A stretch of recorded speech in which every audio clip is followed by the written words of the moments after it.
Olá, Deus abençoe sua vida. Que bom estar com você aqui. Nós estamos próximos de terminar o primeiro ano, um ano inteiro de aula.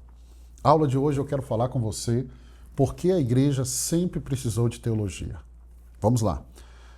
Paulo escrevendo a Tito, no capítulo 1, verso 9, ele diz assim: é necessário que ele se apegue firmemente à mensagem fiel, da maneira como foi ensinada, para que seja capaz de encorajar outros pela sã doutrina e de refutar os que se opõem a ela. Vamos lá, a teologia, ela não nasceu na academia, ela não nasceu na sala de aula, mas ela nasceu no cuidado com a igreja. Então não tem como eu falar de teologia sem falar da igreja. E existe uma ideia equivocada quando se fala de teologia. E muitos em nossos dias, muitos, eles acham que a teologia é algo distante da vida da igreja local. Tem pastores, tem líderes que acreditam que é possível conduzir uma igreja sem teologia. Que loucura, que loucura. É como se fosse o interesse de estudiosos, acadêmicos ou líderes intelectuais a teologia, e só para esse grupo de pessoas. Não. Então, a Bíblia vai apresentar exatamente o oposto. A teologia, ela nasce dentro da igreja e para a igreja. Para a igreja. Tito 1,9, o texto que lemos, ele revela que desde o início, liderar o povo de Deus exigia algo muito claro. Paulo deixa isso aqui. Exigia apego firme à verdade ensinada, capacidade de encorajar com a sã doutrina e discernimento para corrigir erros. Então, isso não é um elitismo espiritual, isso é cuidado pastoral. Cuidado pastoral. Então, a igreja nunca teve o luxo de não pensar teologicamente. Sempre que deixou de fazer isso, a igreja pagou um preço caro. Nós vimos ali muita confusão, divisão, enfraquecimento espiritual. Entenda isso. Desde os primeiros séculos, a igreja cuidou da fé por meio do ensino. Desde o início. Então, desde Atos, no momento do nascimento da igreja, o ensino foi um dos seus pilares. E foi um dos pilares fundamentais da igreja. É só abrir o livro de Atos e vamos ver isso. Então, a primeira comunidade cristã, a primeira igreja, que é a nossa referência, a primeira igreja, ela não se sustentou apenas por experiências espirituais, mas ela teve uma doutrina transmitida, preservada e ensinada. Se a gente for lá no início, Atos, capítulo 2, verso 42, eles se dedicavam ao ensino dos apóstolos, à comunhão, ao partir do pão e às orações. Observe que o ensino, ele vem antes da comunhão, ele vem antes da prática espiritual. Então o ensino é colocado primeiro. Isso não diminui a espiritualidade, isso não diminui a comunhão, o partir dos pães, a oração, o tempo de mesa, não. Só que é o ensino que vai sustentar isso. Então ele fala do partir dos pães, partir do pão, dessa comunhão, sentar, comer junto. Vou te dar um exemplo.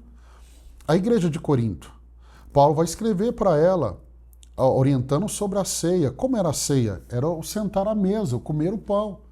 E os mais ricos chegavam primeiro, comiam tudo e não deixavam nada para os mais pobres. Então, não é o fato de sentar na mesa, de comer por comer o pão. Mas quando eu tenho um ensino, esse ensino sustenta a motivação, a forma. Ela dá um embasamento para que todos possam sentar à mesa e gerar o resultado que uma mesa deve gerar.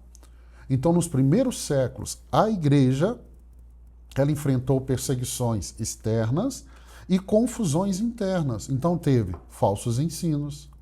Esses falsos ensinos surgiram constantemente na igreja e foram distorções sobre quem Jesus era, sobre a salvação, sobre a graça, sobre a vida cristã. E aí é nesse contexto que os líderes da igreja começaram a organizar, a esclarecer e a defender a fé. Então nós temos, por exemplo, os pais da igreja. E olha que interessante, nós vamos ter uma matéria aqui, eu vou dar essa matéria para você sobre os pais da igreja. Nós temos os pais da igreja, nós temos Inácio de Antioquia, Irineu de Lyon, Atanásio de Alexandria. Eles não escreveram tratados para trazer um impacto intelectual, impressionar intelectuais, não. Eles escreveram para proteger igrejas simples de erros que destruíam a fé. Então a teologia, ela surgiu como resposta pastoral à pergunta: como vamos manter a fé verdadeira, viva, em meio a tantas vozes? Então, quando formos estudar sobre os pais da igreja vão pensar a fé. É o início da teologia desse registro. Por quê? Porque a igreja está sendo atacada com tantas heresias. Você vai estudar isso no segundo ano comigo. Então, entenda, a doutrina, ela não nasce do orgulho, mas ela nasce de uma responsabilidade pastoral. Paulo vai deixar claro que a motivação para o ensino correto não é vaidade intelectual, mas é responsabilidade diante de Deus e do rebanho. 1 Timóteo 4,16, Paulo diz assim: tenha cuidado consigo mesmo e com o ensino. Persevere nessas coisas, porque fazendo assim, você salvará tanto a si mesmo como aos que ouvem. Então ele diz, tenha cuidado consigo mesmo e com o ensino. Então, note a gravidade da afirmação de Paulo escrevendo para Timóteo. Ele diz, o ensino tem impacto direto na vida espiritual de quem ensina e de quem ouve. Doutrina errada não é apenas uma opinião diferente. Ela pode desviar a pessoa do caminho da verdade. Então a teologia, portanto, ela não nasce do desejo de parecer sábio. Não, mas ela nasce do temor, de conduzir o povo de Deus de forma errada. Por isso a teologia nasce. Então ensinar corretamente é um ato de prestação de contas. Paulo vai reforçar isso na sua despedida aos presbíteros de Éfeso, Atos 20, verso 27 e 28. Olha o que Paulo escreve. Pois não deixei de proclamar-lhes toda a vontade de Deus. Cuidem de vocês mesmos e de todo o rebanho. Olha o que ele diz, proclamar toda a vontade de Deus. Para proclamar, irmãos, toda a vontade de Deus, para ensinar toda a vontade de Deus, você precisa de clareza, você precisa de organização, de fidelidade àquilo que Deus está falando. Então não é apenas boa intenção, você precisa de ter clareza, fidelidade, organização. Ou seja, isso precisa de uma teologia em ação pastoral. Uma teologia que vai tocar a vida das ovelhas. Então, ao longo da história da igreja, você vai estudar no segundo ano História da Igreja comigo, a teologia, ela protege a igreja de confusões, de distorções. Sempre que a igreja negligenciou o ensino sólido, meus irmãos, o espaço foi rapidamente ocupado por confusão espiritual. Não tem espaço vazio. Alguém, alguma coisa, algum ensino vai ocupar. Se eu tiro o ensino da Bíblia, o ensino verdadeiro, algo vai ocupar esse lugar. E você precisa ter isso no seu coração. Então a Bíblia nunca trata o erro doutrinário como algo neutro. Olha Judas, capítulo 1, verso 3 e 4. Lutem pela fé que uma vez por todas foi entregue aos santos. Pois certos indivíduos, ele termina dizendo, se infiltraram dissimuladamente. E aí, olha, erro raramente chega anunciando-se como erro.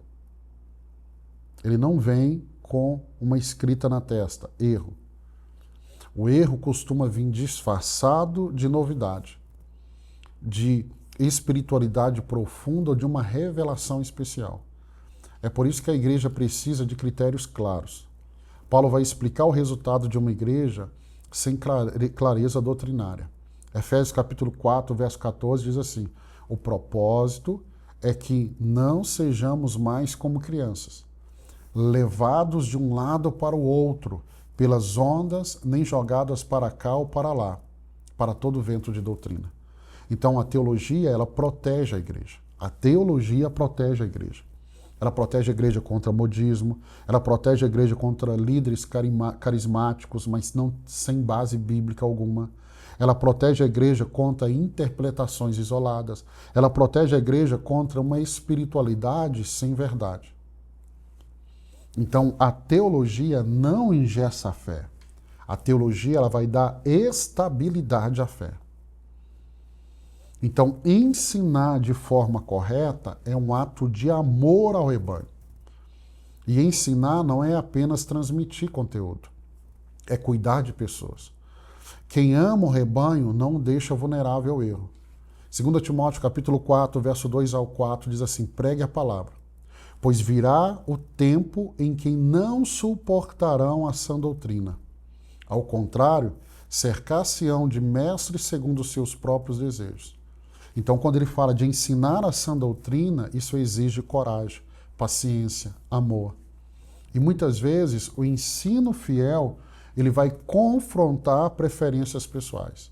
Ele vai corrigir expectativas erradas. E é um chamado à maturidade. A sã doutrina é um chamado à maturidade. Isso pode não ser popular, mas isso é necessário. Isso é necessário. Agostinho de Hipona vai nos ensinar que amar a igreja é amar a verdade que sustenta essa igreja. E a verdade, ela está aqui. E sem teologia, você não vai conseguir entender todo o texto bíblico. Por isso que no segundo ano desse seminário, as matérias é para te dar sustentação para você interpretar o texto bíblico. Então, quando eu amo a verdade, e a verdade que sustenta a igreja, é um amor ao rebanho quando eu conheço sobre teologia. Quando a gente estuda teologia, a maturidade da igreja vai crescer. Por quê? Nós vamos conseguir trazer clareza doutrinária. Então, igrejas maduras não são aquelas que apenas crescem em número, mas aquelas que crescem em discernimento, em estabilidade e em profundidade. Efésios capítulo 4, verso 11 e 13. Ele designou alguns para apóstolos, outros para os profetas, outros para evangelistas, e outros para pastores e mestres, com o fim de preparar os santos para a obra do ministério, para que o corpo de Cristo seja edificado, até que todos alcancemos a unidade da fé e do conhecimento do Filho de Deus. Note isso aqui, unidade da fé vem do conhecimento do Filho de Deus. Então, onde há clareza doutrinária, vai haver crescimento saudável. Onde falta clareza, surgem divisões. E aí vai ter extremos, vai ter fragilidade espiritual. Então, teologia não é o fim da espiritualidade. Ela é o alicerce que permite que a espiritualidade permaneça. Então, teologia é cuidado, não é complicação, é cuidado, é cuidado. A igreja sempre precisou de teologia. Por que ela sempre precisou de teologia, pastor? Porque ela sempre precisou cuidar da fé que recebeu.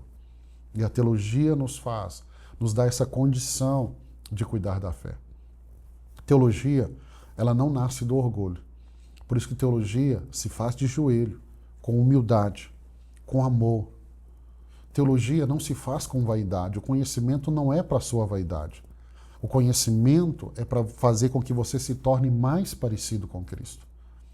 Então, se a pessoa está estudando teologia e está trilhando um caminho de vaidade, está errado. A teologia não dá frieza. Não dá. A teologia vai gerar um zelo pastoral. Então, no segundo ano, não é um caminho aonde você vai se esfriar na fé. Não. Sua fé vai ser ainda mais avivada. Não é um desvincular da espiritualidade. É te dar uma base para você poder viver uma espiritualidade ainda melhor. Então, o segundo ano representa o compromisso de cuidar melhor daquilo que Deus confiou a nós. Quem ama a igreja, ama a verdade. Quem ama a verdade, aceita organizar essa verdade.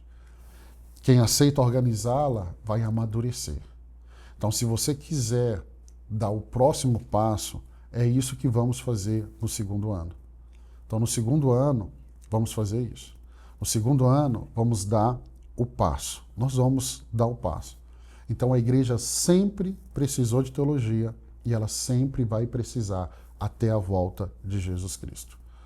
Amanhã, se Deus permitir, eu quero falar para você sobre o que é a teologia sistemática e por que ela forma cristãos maduros. Então amanhã, se Deus permitir, eu estarei aqui com você para mais uma aula.